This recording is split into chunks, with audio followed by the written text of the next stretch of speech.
he was going to be this 30-goal scorer that we've seen. He was a fourth-line guy coming from Anaheim. So we didn't know what we were getting. But as far as a guy that, like, everybody knows and, like, holy crap, like, we got him, yeah, Taylor Hall is the more recent one.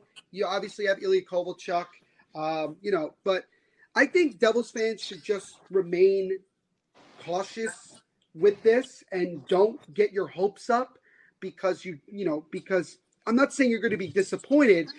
You just have to understand that when you're a rebuilding team, you may not make a game-changing move.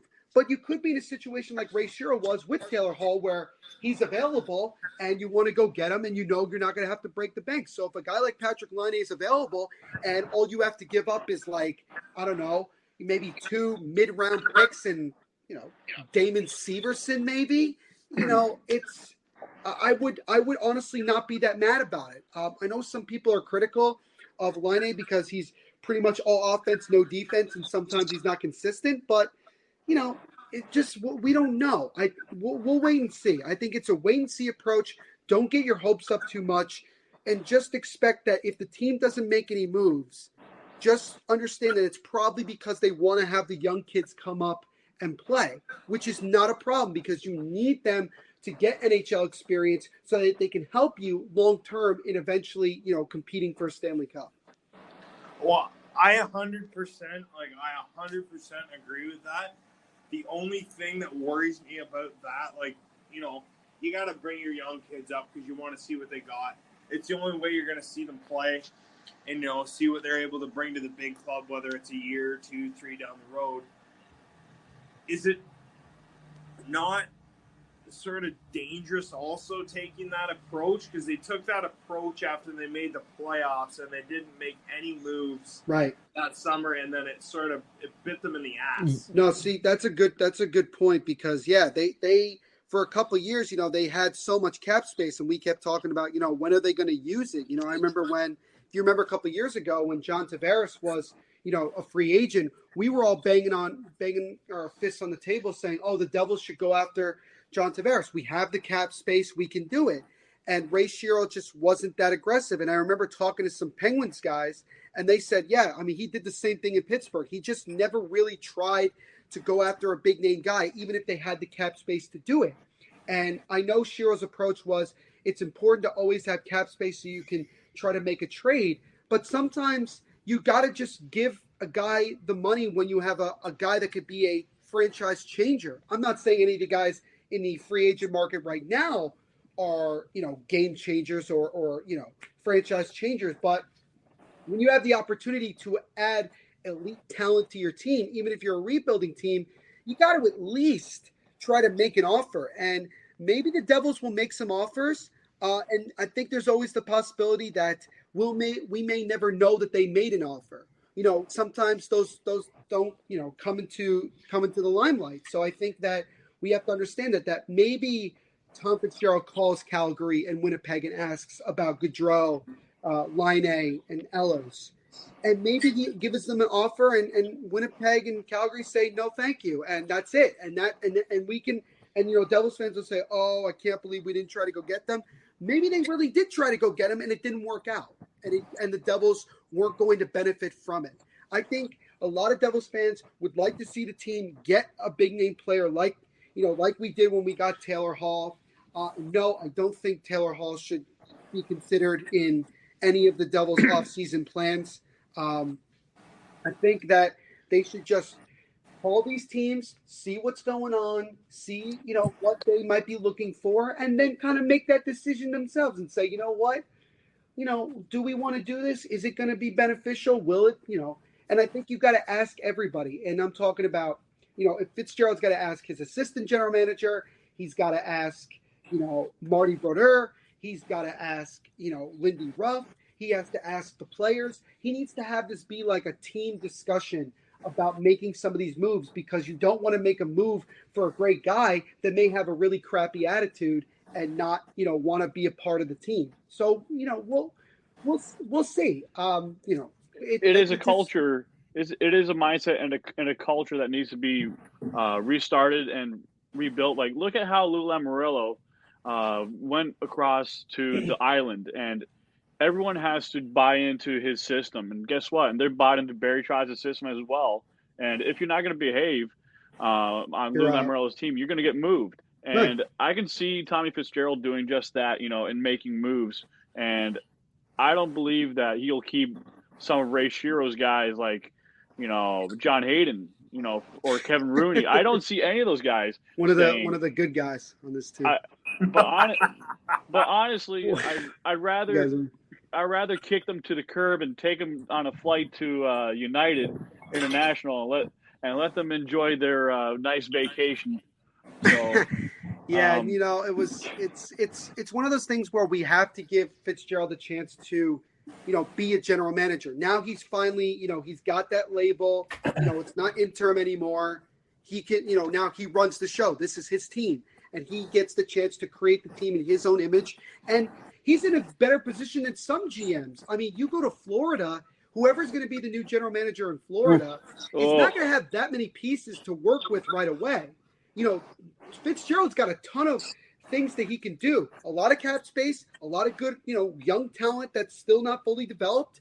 And, that's great. And I think that, Fitzgerald, he's already showcased that he is a no-nonsense type of guy.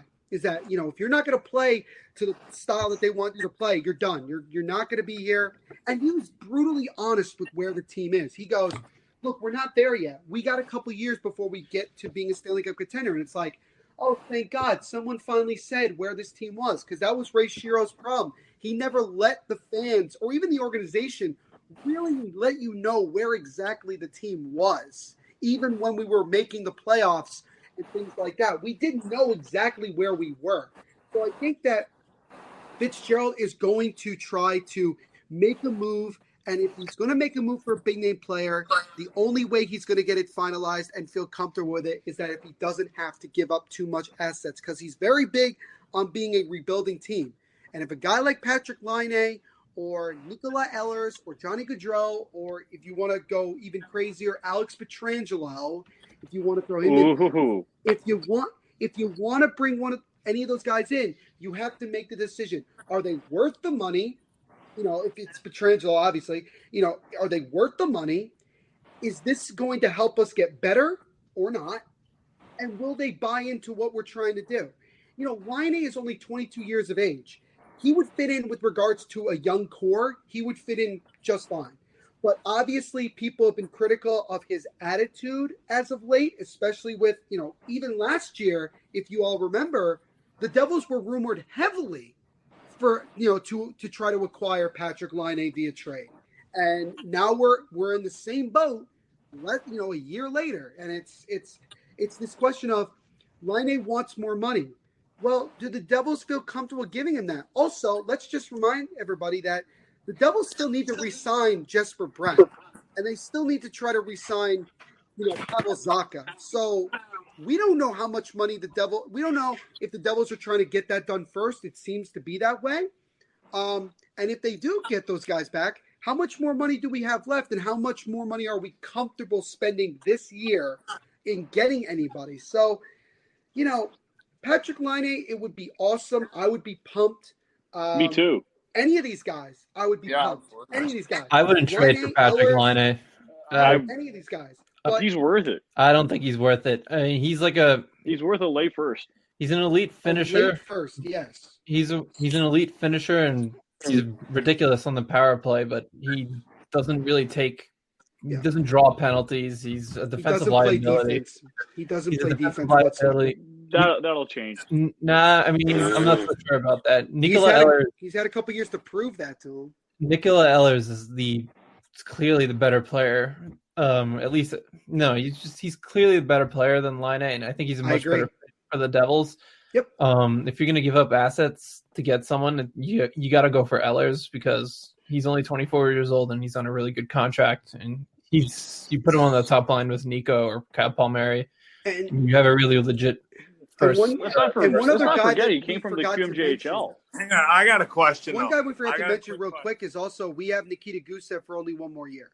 So we need to figure out if we're going to keep him upstairs. So, we'll see.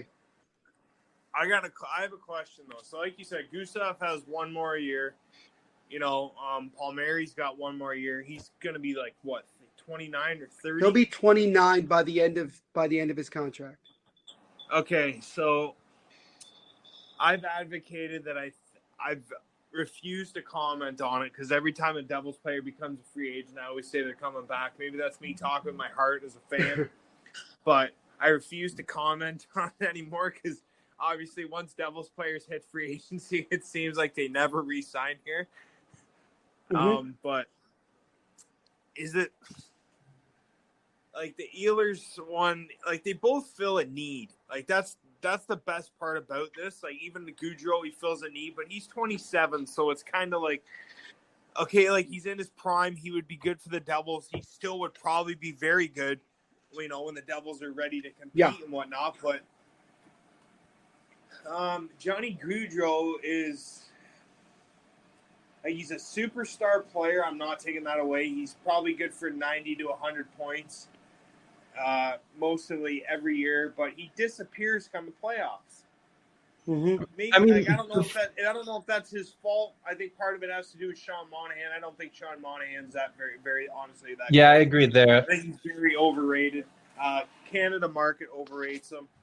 Yeah, I think the issue Gaudreau was a pretty good playoff player until this season. He was averaging like a point per game, and then this year he had like no points in 10 games. So which is odd for him. So yeah, which is kind of like there's something wrong there. Like I thought you knew Calgary was in trouble when Sam Bennett was literally their best player up front. Yeah, for sure. And Milan Lucic was their best player up and front. I think that's sad. I think they had some issues with Jeff Ward's coaching. I saw Todd Cordell mention it, in his Flames post at Hockey Buzz, said some of Jeff Ward's coaching decisions weren't all that great, so maybe that affected Gaudreau a little bit. It's probably also because Jeff Ward is a John Hines assistant.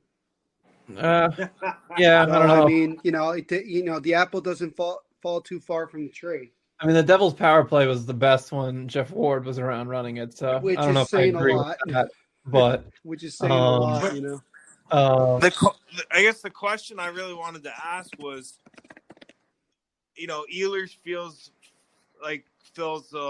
left wing, and he can also play right wing as well. So he's got that versatility as a player. And like Alex and Neil, you said he draws penalties, right? So yeah, he's a good young player. Laine doesn't even draw penalties. Even for a small guy, he's very good. Yeah. I remember when Winnipeg drafted him, like where they did, I was like, really? Like, are you sure?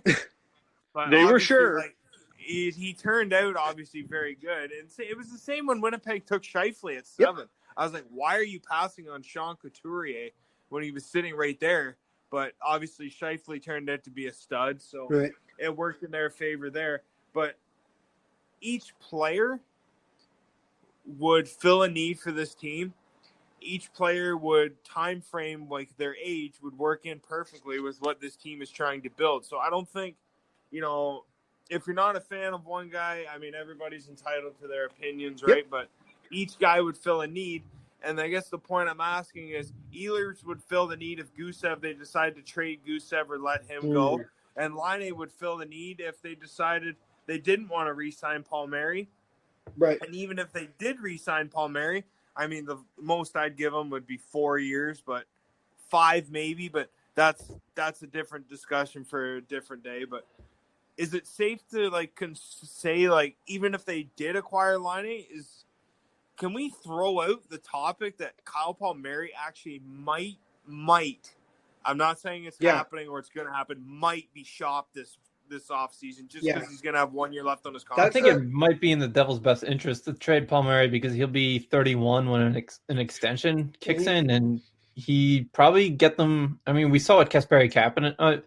I don't know if saying Kasperi Kapanen getting a first-round pick in return means Kyle Palmieri will. I mean, GMs value things differently, but it's probably safe to assume that Palmieri could get them a first-round pick and a top prospect at least, and maybe another lower pick.